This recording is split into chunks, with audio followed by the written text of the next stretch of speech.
I still remember the way the light fell on that painting. Soft. Warm. Almost like it had its own quiet heartbeat. I stood there, frozen, in the middle of the gallery with people walking around me, but none of them existed in that moment. My eyes were fixed on the small canvas hanging on the far wall. The colors were familiar in a way that made my chest tighten. The strokes, the uneven edges, the strange mixture of blue and brown, it all looked like a memory I had once buried so deep that I had forgotten it was even real. But the title card beneath the painting shook me more than anything else. It didn't have my name. It didn't have any name from my family. It simply said Unknown Artist 2002. And that year was the year I turned 6. I felt something shift inside me. A mix of confusion, disbelief, and a quiet ache I couldn't yet describe. I stepped closer, almost afraid to reach out, but I lifted my hand anyway. My fingers stopped just an inch from the canvas, as if touching it would break something precious. This can't be real, I whispered to myself. This can't be mine. But inside, I knew it was. It was a strange thing to say out loud, but the truth wrapped itself around my heart with such certainty that I could no longer deny it. I remembered sitting on the floor of our old house, my knees dusty, my little hands holding a cheap box of colors my mother bought from a street vendor. I remembered dipping a brush in water that quickly turned cloudy. I remembered painting something that made no sense to anyone but me. And I remembered my mother smiling softly as she hung it on the refrigerator door like it was the greatest masterpiece in the world. That little painting was mine. And yet here it was, framed, lit, and displayed in a fancy gallery. I turned to the man standing nearby, the owner of the gallery. He was a tall, quiet man with glasses that kept sliding down his nose. He looked at me with polite curiosity, the kind gallery owners give when someone seems too attached to a painting. "Sir," I said, my voice shaking slightly, "this painting, I drew it when I was 6. He smiled the way adults smile when a child says something unbelievable. "That's impossible," he said gently. "This came from a private collector. We've verified the date on the canvas. It's been in storage for years." But I didn't back down. I couldn't. "I know," I said. "But I remember it. I remember every line. I remember how the paint dripped here." I pointed to the uneven corner because I used too much water. "And this little shape that was supposed to be a tree, but I didn't know how to draw one yet." He studied me for a moment, and I could see doubt flicker in his eyes. Not disbelief, just confusion, like he was trying to understand why a grown adult would claim something like this. And as I stood there waiting for him to say something else, my mind drifted back to my childhood. It drifted back to that little house, where my mother kept every small thing I created. Drawings, scribbles, broken crafts made of paper. She stored them in a wooden box she called my heart box. She said everything a child makes comes from the heart, not the hands. When she passed away, that box disappeared. I always assumed it got lost during the move. I didn't question it. Life was changing too fast at the time. My father was trying to hold everything together, and I was trying not to fall apart. I never thought I would see anything from that box again. Until now. The gallery owner walked closer to the painting, adjusting his glasses, inspecting it with a seriousness that made my stomach twist. "You really believe this is yours?" he asked softly. "Yes," I said. "Not believe. I know." He stayed silent for a long moment. Then he nodded toward the sitting area and said, "Come with me." We walked to a small corner of the gallery where the noise faded and the lights felt calmer. He motioned for me to sit. I did, feeling my hands tremble slightly. Not from fear, but from the weight of something I didn't yet understand. "Tell me," he said, "why does this matter so much to you?" I looked down at my fingers, then at the people passing by, each carrying their own stories, their own wounds. I took a slow breath. The truth came out more easily than I expected. When I was 6, I said, life was simple. My mother was alive. She encouraged me to draw, even though I wasn't good at it. She said painting was a way of telling the world how my heart felt. After she died, everything changed. I stopped drawing. I stopped doing anything that reminded me of her. But that painting, it was one of the last things she touched. One of the last things she praised. Seeing it now feels like she's reaching out to me again. He leaned back, his expression softening. I understand, he said. Loss has a strange way of bringing things back to the surface. I nodded. It does. We sat there quietly for a moment, and the world felt unusually still. I could hear the soft hum of the gallery's air system, the faint footsteps, the slow echo of voices. Everything felt distant. Then I said, I just want to know how it ended up here. Who gave it to you? He hesitated. That information is usually private, he said. But your story feels sincere. He stood, straightened his jacket, and gestured for me to follow him toward his office. My heart beat faster with each step. I didn't know what I expected to find, but part of me hoped there was a simple explanation. Maybe someone found the painting, maybe someone recognized it, maybe someone wanted to preserve it. But another part of me feared the truth. Feared that someone close to me had sold or thrown away something precious. We reached the office. He opened a drawer and took out a small envelope. This is the collector who brought it in, he said. But I should warn you, the name might surprise you. I swallowed. Who is it? I asked quietly. He handed me the envelope. My fingers trembled as I opened it. Inside was a single piece of paper. A name. A name I knew. A name that made my breath catch in my throat. The name on the paper felt heavier than the paper itself. For a moment, I couldn't move. I just stared at the handwriting, slow and neat, written in dark ink. It didn't make sense at first. It didn't match what I believed, what I remembered, or what I thought I understood about my childhood. The name belonged to my father. I blinked, unsure if my memory was playing tricks on me, but it didn't change. It didn't fade. It stayed exactly the same. My father. The person I trusted, the person who spent years trying to fill the space my mother left behind. The man who worked long hours, who came home exhausted, who tried to keep our lives steady even when everything felt like sand slipping between our fingers. I whispered, my father, as if saying it out loud would somehow make it less true. The gallery owner watched me quietly. Yes. He brought the painting in 2 years ago. Said he didn't want to throw it away. Said maybe someone out there would appreciate it. I felt something shift inside me. Not anger. Not betrayal. Just a deep, quiet ache. The kind of ache that comes when something you thought was unshakable suddenly cracks a little. He gave it away? I asked softly. He donated it, the owner said gently. Didn't take money. Didn't ask for credit. He simply said he didn't have space for it anymore. I sat down slowly, almost as if my legs couldn't hold me for a moment. The room felt both too warm and too quiet. I pressed the paper against my palm, staring at my father's name. Why would he do that? Why would he give away something so connected to my mother? Something she cherished? Something he knew I had made with her sitting beside me? The gallery owner, seeing my silence, spoke in a soft voice. Sometimes people let go of things because holding on to them hurts more. I nodded a little, but my throat felt tight. I remembered my father in those years after my mother passed. The way he stared at her empty chair. The way he held his coffee cup like he was afraid to drop it.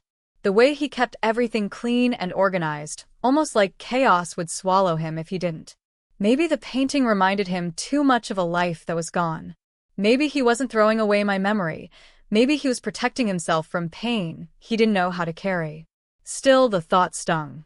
I took a slow breath and stood up. Can I see the paperwork he filled out? Just to understand more? The gallery owner nodded and opened another drawer. He pulled out a small folder with a few sheets clipped together. I looked through them carefully. His signature. His handwriting. His quiet note. Found among old belongings.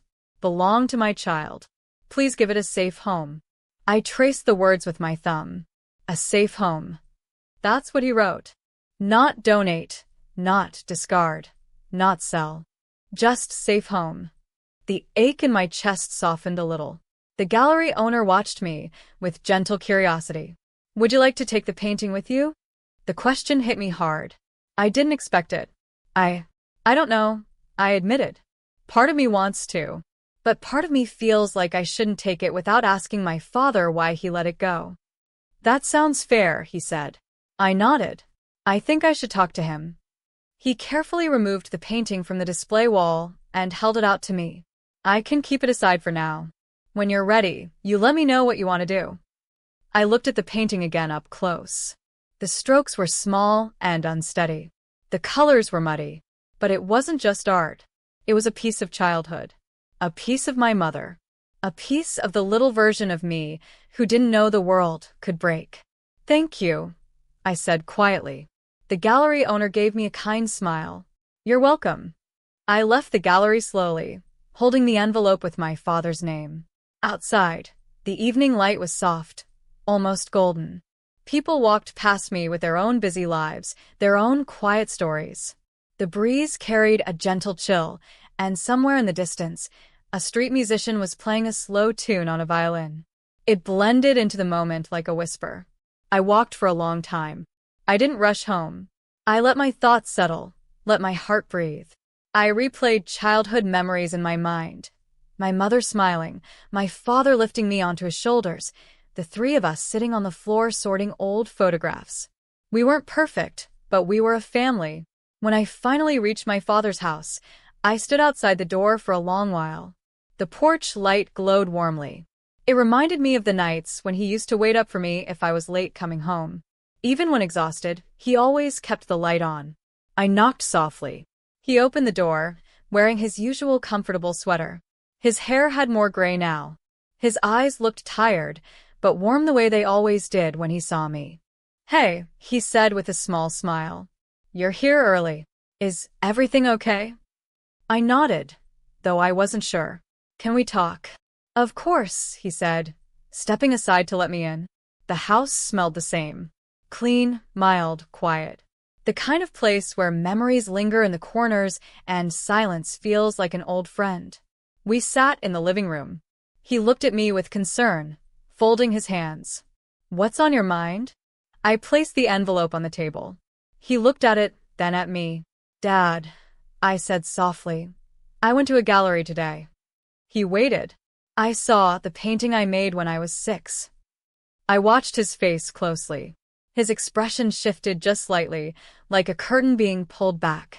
Not shock, not guilt, just a quiet, deep sadness. He looked down at his hands. I wondered if you'd ever find it. My heart tightened. Why did you give it away? He took a long, slow breath. I didn't want to, he said softly. But every time I looked at it, I saw her. Your mother. Sitting beside you, laughing at the mess you made. The paint on your clothes, the pride in your eyes. It wasn't the painting that hurt me. It was the memory of everything we lost. He paused, and his voice grew even softer. I kept it for years. I moved it from place to place. I wrapped it carefully. But every time I opened the box, I felt like I was standing in the past, unable to move forward. I swallowed. So you let it go? He nodded. I thought maybe someone else would see beauty in it. I thought maybe it deserved to be out in the world instead of hidden in a box where pain kept me from looking at it. He looked up at me then, and his eyes were a little glossy. I didn't think you would ever want it back. I didn't think you'd remember it. I felt my throat tighten. He remembered, he whispered. Today. He nodded slowly. Memories have their own timing. We sat in silence for a while. Not heavy silence. Just quiet understanding. Then he said, I'm sorry if it hurt you. I shook my head. It didn't hurt me. It just surprised me. He exhaled slowly. I'm glad you found it. I looked at him, and something in my chest loosened. Dad, I said, the gallery owner, he said I can take it back. My father gave a small smile. Do you want to? I looked toward the window, where the last bit of daylight was fading. Yes, I said. I think I do. My father nodded gently when I said I wanted the painting back. There was no hesitation in his expression, no sign that he wished I would leave the past where it was. Instead, there was something soft in his eyes, like he had been waiting for this moment to arrive on its own. He leaned back in his chair and folded his hands. You should take it, he said quietly. It belongs with you. His words stayed with me, simple and steady. For a moment, we didn't speak. The room around us felt warm and familiar, carrying the weight of years we had lived together and apart. A framed photograph of my mother still sat on the shelf. Her smile was gentle in that picture. She looked peaceful, as if she was listening to our conversation from somewhere beyond the room. I let out a slow breath. Dad, why didn't you tell me? When I got older. When I was ready to hear the truth. He gave a small, tired smile. Because I didn't know when you were ready. And I didn't know when I was ready either. Some things, he paused, some things take time to understand, even for a parent. I nodded slowly. His honesty didn't shock me. My father was never someone who hid behind excuses. He always spoke simply, plainly, from a quiet place inside himself. It made his words heavier, more real. He continued, I never wanted to erase anything from your childhood. I just wanted to protect you from carrying the same pain I carried. But it was my painting, I said gently. My memory. My little piece of her. His eyes softened. I know. And that's why I didn't throw it away. I couldn't. I didn't have the heart to. I just didn't know what to do with it. We both sat with that truth. It wasn't a dramatic moment. It wasn't full of tears or raised voices. It was quiet, calm, and honest. Two people trying to understand each other again. After a while, he asked, Do you want to eat something? I made soup earlier. The question made me smile. He always tried to comfort me in small ways, even when he didn't know how to fix the bigger things. That was my father, never perfect, but always present. No, I said gently. I'm okay. He nodded and leaned back into the sofa. All right.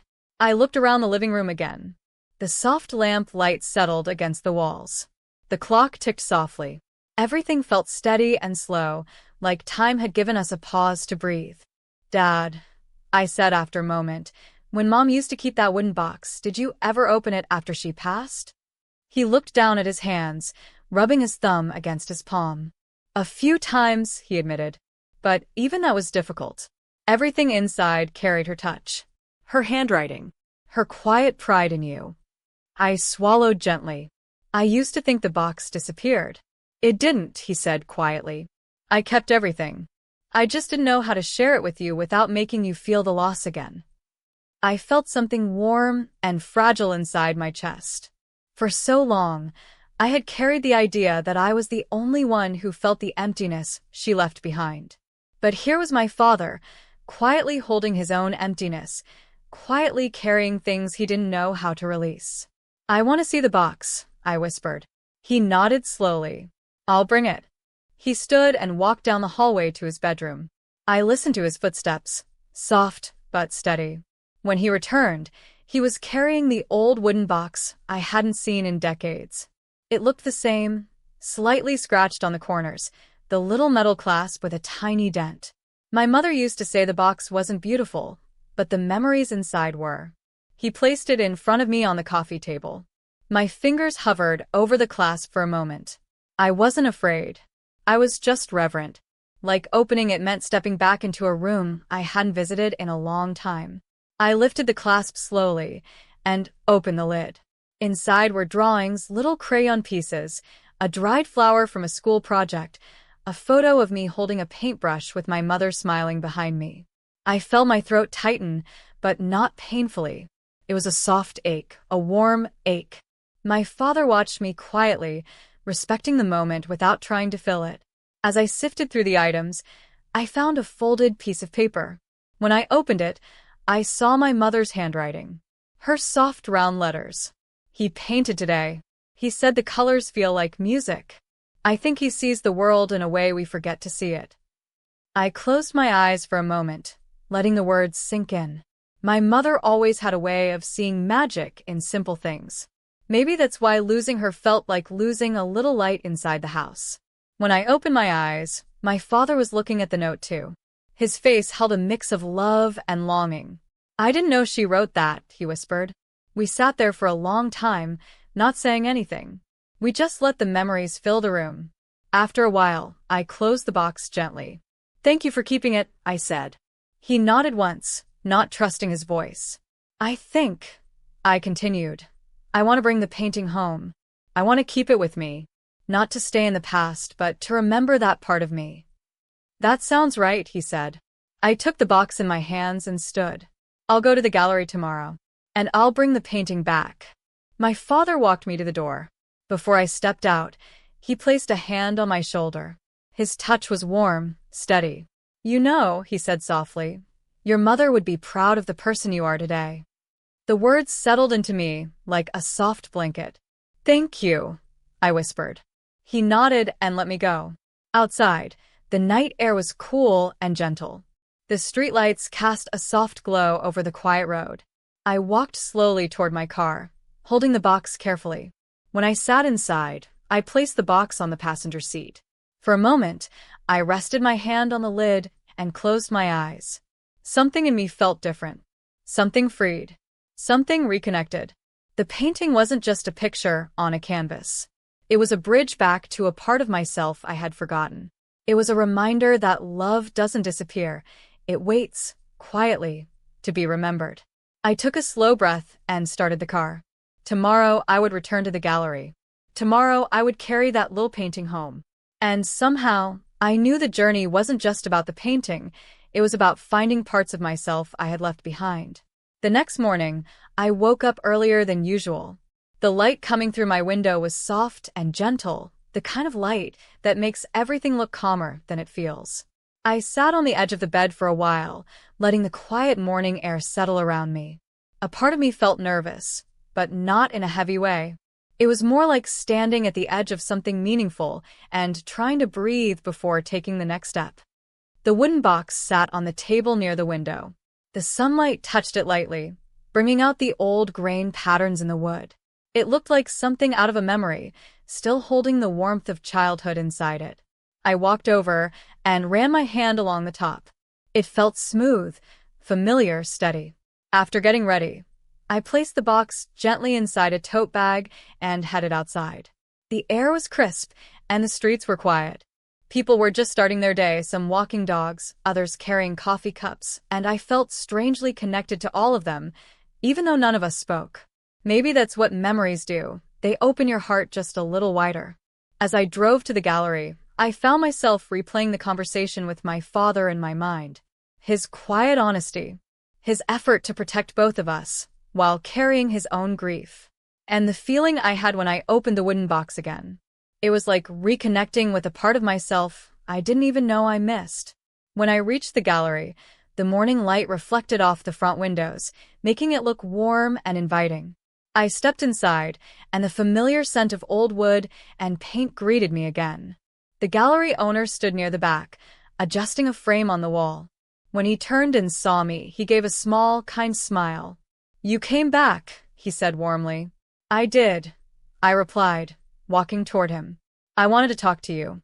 He nodded, motioning toward the same sitting area where we had spoken the day before. We both sat down, and he leaned forward with gentle curiosity. "How did the conversation with your father go?" I took a breath and smiled softly. "It was good. Emotional, but good." He explained why he let the painting go. And I understand now. He kept it for so many years. He didn't let it go out of carelessness. He let it go out of pain. The gallery owner nodded slowly, his expression thoughtful. Sometimes letting go is the only way people know how to survive.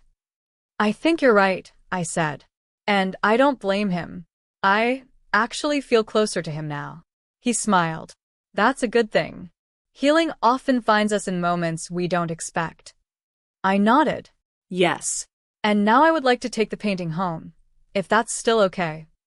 He stood up slowly, almost ceremonially, as if understanding the importance of the moment.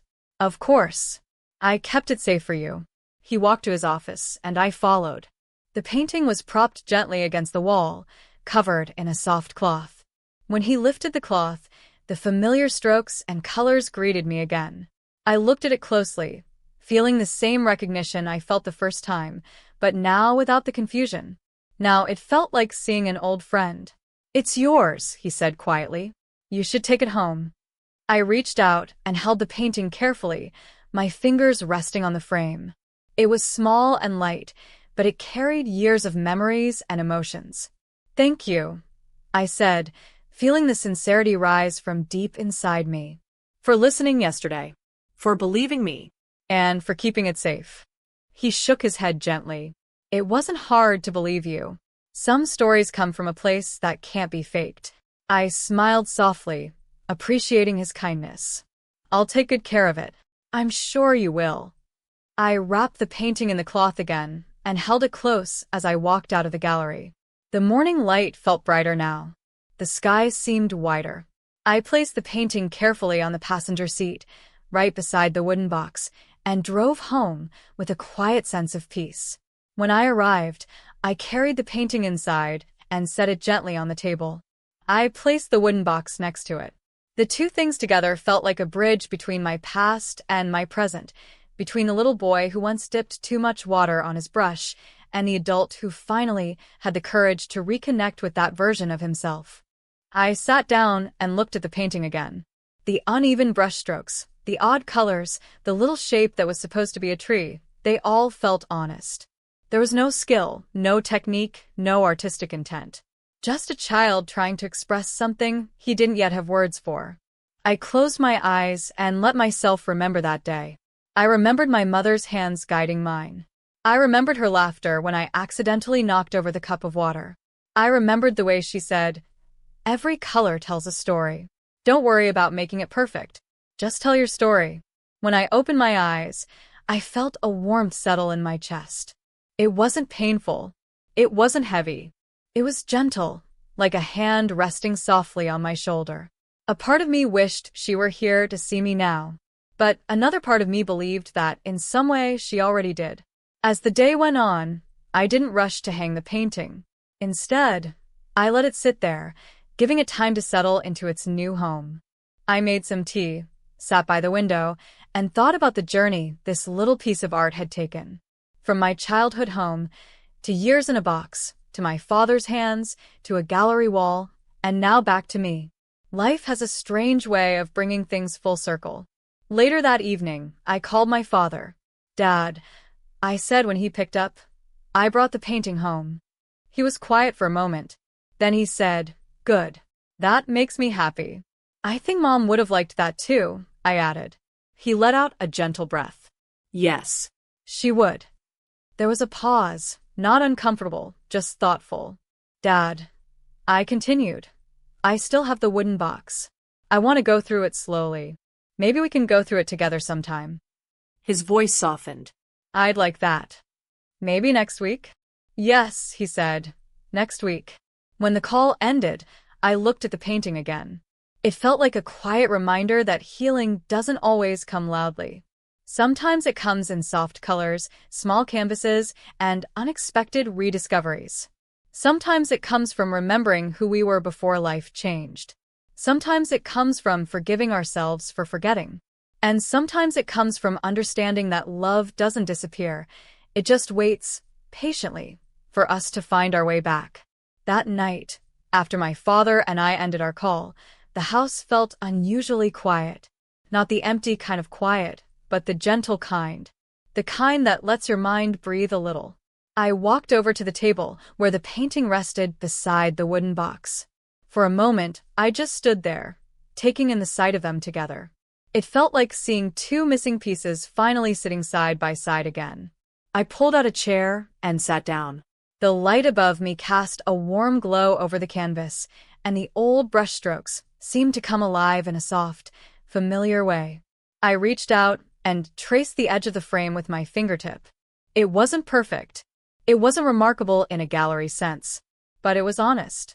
It was mine, and it was a memory that had survived so many years of silence. After a few minutes, I opened the wooden box again. The soft creak of the lid sounded like a whisper from the past. I sorted through the drawings, the little crafts from school, the dried flower, the photographs.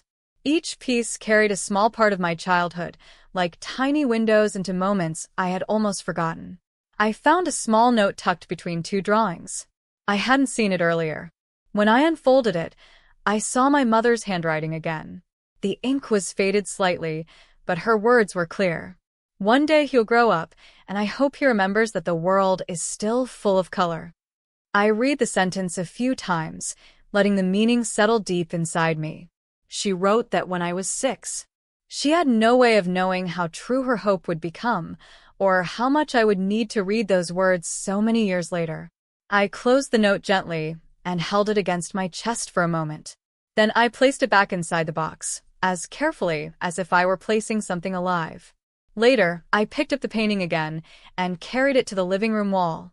I stood there for a long moment, imagining where it should go. I didn't want it in a corner. I didn't want it hidden.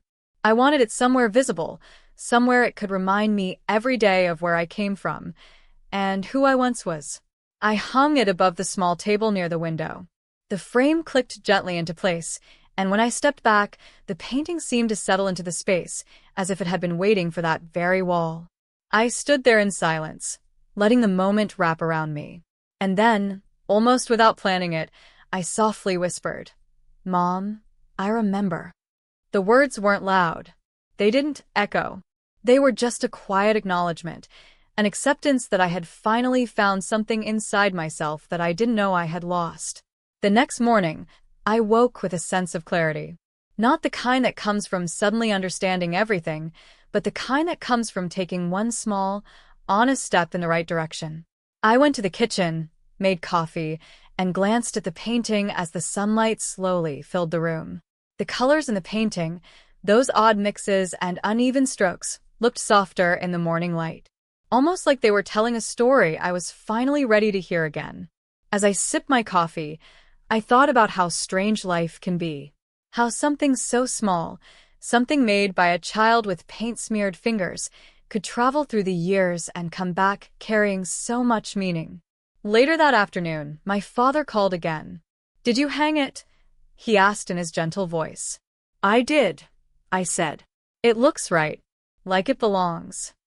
He didn't speak for a moment, and I could tell he was picturing it. Then he said, "I'm glad. I think she would be glad too." We talked for a while, nothing heavy, nothing emotional. Just simple conversation about the week, the weather, small things. Still, I could feel the shift between us. Something had softened, like a door that had been stuck for years finally opening just a little. Over the next few days, I found myself drawn to the painting more often. Sometimes I would stand in front of it while the rain tapped against the windows. Sometimes I'd pass by it on my way to make tea, and my eyes would linger on it for a second longer than necessary. Each time, it felt like a quiet reminder of the child I once was, the child who painted without fear of judgment, who mixed colors freely, who saw possibility in simple shapes. One evening, about a week later, I invited my father over. I didn't make a big deal out of it. I just wanted him to see the painting in its new home. When he walked inside, his eyes went to the wall almost immediately. He took slow steps toward the painting, and for a moment, he didn't say anything. His shoulders rose and fell softly as he breathed. I stood a few feet behind him, giving him the space he needed. After a long moment, he said quietly, "It looks beautiful here." I nodded. "I think so too." He looked at it the way someone looks at a photograph of a time they miss, not with pain, but with gratitude for having lived it. "I'm sorry I couldn't talk about this earlier," he said. "You don't have to apologize," I replied gently. "We all carry things in different ways. You kept it safe. That's what matters." He turned toward me, his eyes soft. "Thank you for understanding." We sat down on the sofa and talked for a while, the painting watching over us from the wall. At one point, he laughed at something I said, and for a moment, the room felt like it did years ago, before loss, before silence, before life pulled us apart in ways neither of us intended. When he was about to leave, he looked at the painting one more time and said, "Your mother always believed you would grow into a person who sees the world differently." I think she was right. His words touched something gentle inside me, and I walked him to the door with a quiet appreciation. After he left, I sat alone in the living room, the soft hum of the evening settling around me. I looked at the painting on the wall, the little tree, the messy sky, the crooked line that was supposed to be a hill, and I felt something warm rise in my chest. I realized that the painting had done something more than reconnect me with my past.